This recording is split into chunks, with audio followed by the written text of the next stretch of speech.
ஹாய்மா, வணக்கம். இன்னைக்கு நம்ம கல்கண்டு சாதம் செஞ்சுருக்கோம்.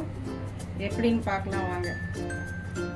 அதற்கு தேவையான பொருள்: ஒரு டம்ளர் பச்சரிசி, ஒரு டம்ளர் கல்கண்டு, ஒரு டம்ளர் பால்,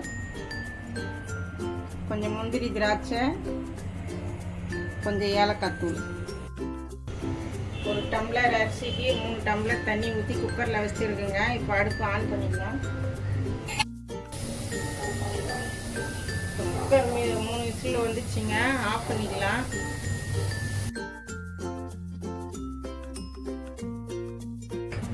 குக்கரெல்லாம் விசில் போயிடுச்சுங்க. பாருங்க, சாதம் நல்லா வெந்திருக்கு. கிளறி விட்டுக்கலாம். நல்லா வெந்திருக்கு. கல்கண்டு சாதத்துக்கு கல்கண்டை அரைச்சி வச்சுருக்கேன். இதை சேர்த்துக்கலாம்.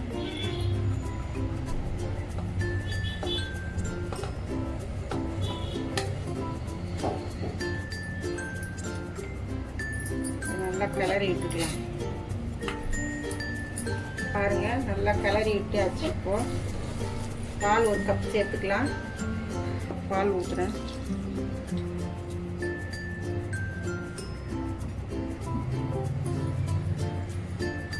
நல்லா கிளறி விட்டுக்கலாம். பால் நிறைய ஊற்றினாதான் கல்கண்டு சாதம் நல்லா இருக்குங்க.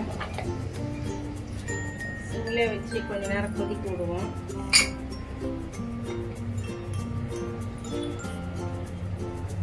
பாருங்க, இப்போ கொதிக்குது. நல்லா கிளறி வேற பாத்திரத்துக்கு வரைக்கலாம். ரெடி ஆயிடுச்சு. ஏலக்காய் தூள் போட்டுக்கலாம். மகாலட்சுமிக்கு ரொம்ப பிடிச்ச சாதம்னா கல்கண்டு சாதம் தாங்க. இதை எப்பவும் சாமிக்கு வச்சு படைக்கலாம்.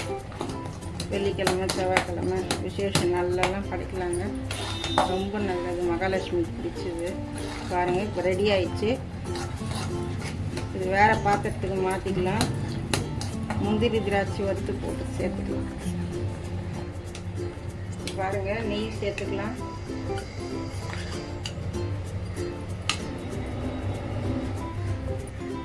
நெய் காஞ்சிச்சு. முந்திரி சேர்த்துக்கலாம் ஃபஸ்ட்டு.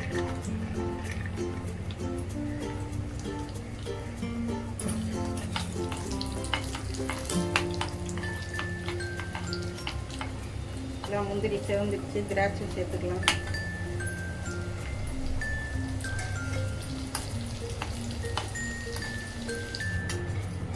பாருங்க, முந்திரி திராட்சை வறுத்து இதில் போட்டுக்கலாம்.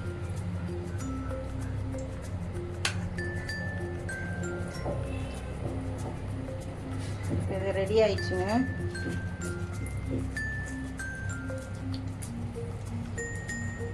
நீங்களும் செஞ்சு பாருங்கள். உங்கள் வீட்டில் டேஸ்ட்டாக சுவையாக இருக்கும்.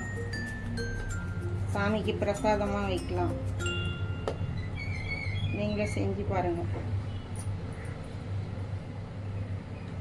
அடுத்த வீடியோவில் பார்ப்போங்க. தேங்க்யூ.